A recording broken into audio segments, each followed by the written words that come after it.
and thank you, ladies and gentlemen, for coming this evening. My first question I have to ask you is, do you know where your government is tonight? Because you think of our government as being in Washington, D.C.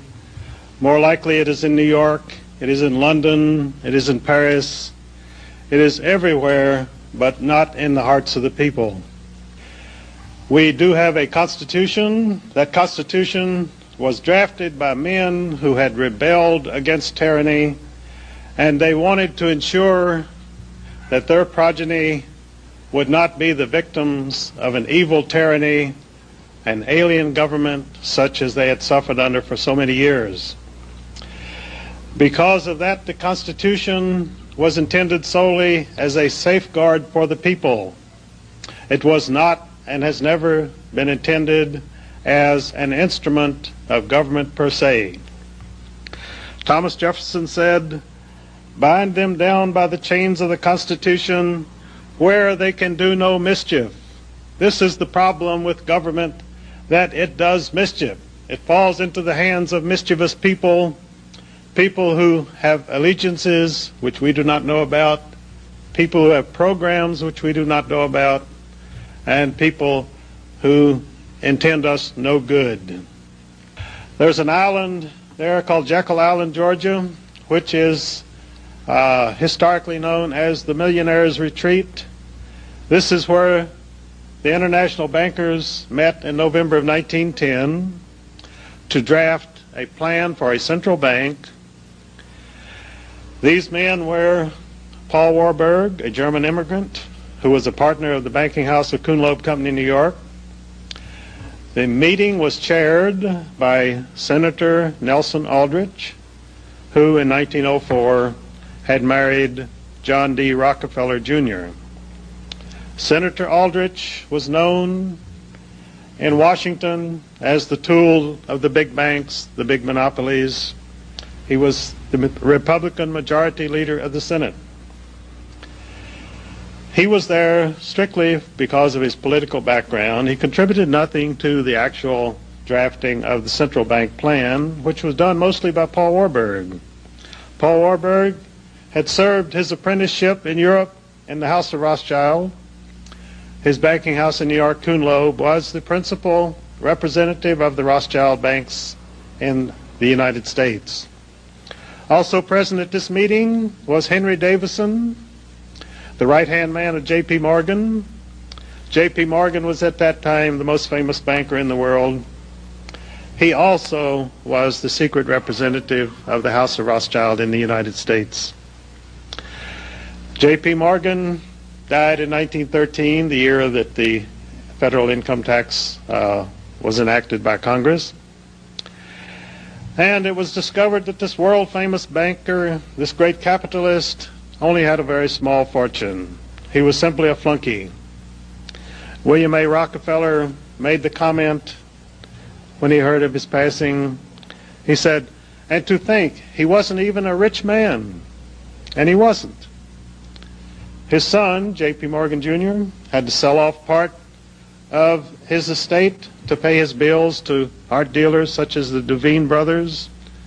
He was heavily in debt. Yet this was the man who was famed throughout the world as a bloated capitalist, as a great banker, as the symbolism of the money power in the United States. So what you see in the media is quite often not the reality.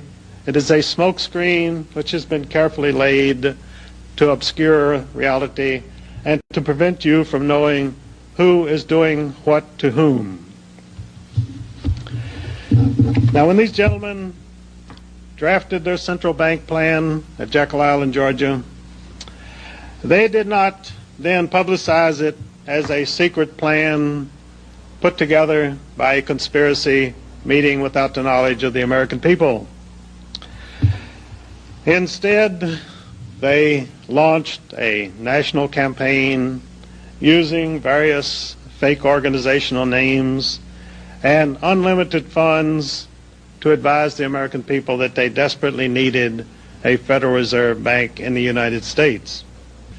The Federal Reserve Bank of New York has always been the money center bank. The other banks have rubber-stamped whatever monetary proposals were advanced by the president of that bank, and he himself simply represented those 5 banks which held the controlling 53% of stock in that bank.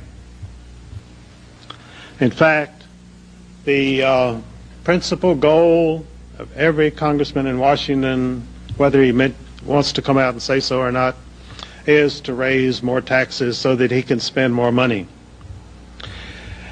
Now, after the Federal Reserve System went into operation as the fiscal agent of the United States, they were authorized to print elastic currency. Paul Warburg had been publicizing for 10 years before he wrote the Federal Reserve Act. He had been publicizing the need for a more elastic currency. Now, what does elastic currency mean? Well, if you ever wrote a rubber check, you know what elastic currency is. Elastic currency is something you could stretch far beyond its original value and have it cover many more bills than it was ever intended to cover. So now that the Federal Reserve System was authorized to print as a bank of issue, that is a central bank, the definition of a central bank, which Thomas Jefferson inveighed against in 1793 when Alexander Hamilton wanted to set up the first bank of the United States, a central bank has the power to print money. A central bank also is owned and controlled by private stockholders. It may have a government name. It may call itself the Bank of England, the Bank of France, the Federal Reserve System, but it is a privately owned money monopoly which has a license to print money.